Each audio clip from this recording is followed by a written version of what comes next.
إنها ساءت مستقرا والله إلا بالحق ولا يزنون وأزلفت الجنة للمتقين Manevi bir atmosferin içerisindeyiz. 3 aylar derince manevi iklimin, manevi atmosferin bulunduğu ortamlara giriş yapıyoruz. Ve bu atmosfer aslında hasat zamanı. Ben her zaman buna hasat zamanı derim. İnsanların manevi açıdan fayda göreceği ve insanların kendi iç muhasebesini yapacağı, günahlardan arınacağı, ayrıca bu ayın 3 ayların sonunda Ramazan ayı gelmekle birlikte tabii ki yılın 12 ayı da sosyal yardımlaşma ayıdır ama tabii Ramazan ayı bundan çok farklıdır. İnsanların bu ayda hem sosyal yardımlaşmanın hem de birbirlerine olan dayanışmanın etkin olduğu bir aydır. Ve bu 3 aylar içerisinde önemli tabii ki geceler var. Tabii bu 3 aylar Recep, Şaban, Ramazan. Peygamber Efendimiz sallallahu aleyhi ve sellem Allahümme barik lana fi Recebe ve Şaban ve bellighna Ramazan.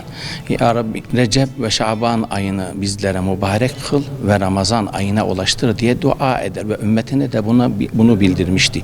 Ve bizler de bu aylar içerisinde bulunan günler, önemli günler var. Mesela 3 ayların ilk Perşembeyi Cuma'ya bağlayan gece Regaib gecesidir.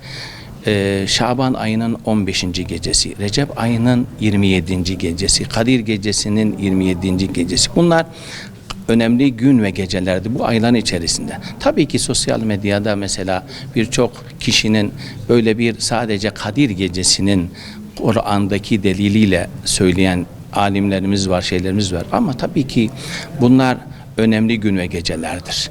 Bunların, bu atmosferin, milletin habercisini, yani haberci etmek, onları bildirmek, onlara bu önemli gün, ayların içerisinde günlerin olduğunu, varlığını hissettirmek, bu atmosferi onlara sağlamak tabii ki bir yararı var, zararı yok.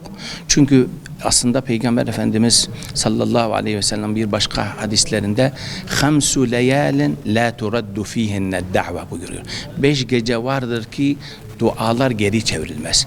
Evvelu leyletin min Recep.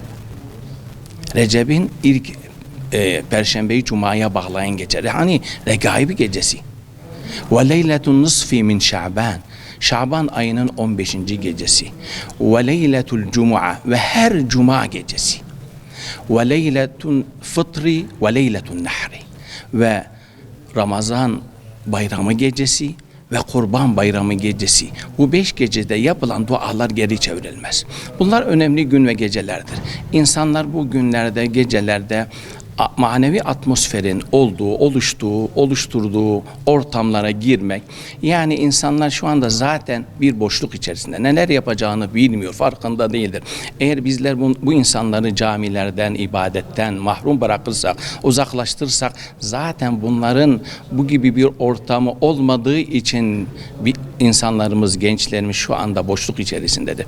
Bizler eğer bugün önemli gün ve gecelerde burada toplayıp, burada insanlara bu atmosferin manevi iklimini yansıtırsak, hissettirsek, inşallah bunların daha bu gecelerde yaptığı ibadetlerle, yaptığı oluşumlarla, söylemleriyle dönüş yaparlar ve inşallah bundan sonraki hayatlarında etki de yapar. İşte bu yüzden tabii ki Kadir Gecesi Kur'an'da bir süredir, önemli bir gecedir. Ama diğer gecelerde de Peygamberimizin hadislerinde mevcuttur, varittir ve bizler bu geceleri boş geçirmektense televizyon ekranın karşısında veyahut da boş bir yerde oturmaktansa insanlarımız camilerde gelip bu mevlid dinlemesi, okuması, namaz kılması, bu gibi güne geceler istemektir. Yani "Ed'uni estecib lekum." bir şey istemek. Kimden isteyeceğiz? Rabbimizden. Ne dua ederseniz duanızı kabul ederim.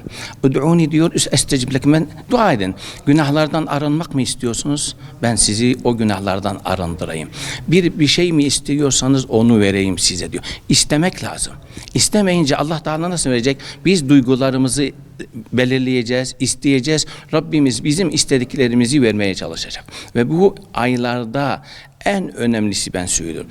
İnsanın kendini yenilemesi açısından çok önemli gün ve gecelerdir. Yenilemek açısından önce tövbe ve istiğfardır. Tövbe ve istiğfardan sonra ne yapacak o kimse? O günün anlamı, önemini belirten Kur'an-ı Kerim'i okuyacak. Tefsirini okuyacak. Ayrıca Peygamber Efendimizin hadislerini okuyacak. Namaz kılacak. Allah'a zikredecek. Daha bundan ötesi olmaz. Bazıları da bu gibi önemli gün ve gecelerde de oruç tutarlar. Tutmak isteyenler nafile ibadetlerdir.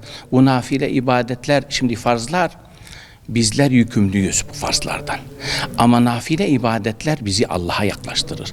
Bu gibi gün ve gecelerde tuttuğumuz oruçlar, mesela pazartesi, perşembe günleri, kameri aylara göre 13'ü, 14'ü, 15'i, eyyamül bir dediğimiz, beyazlı geceler dediğimiz bu gibi günlerde oruç tutulabilir.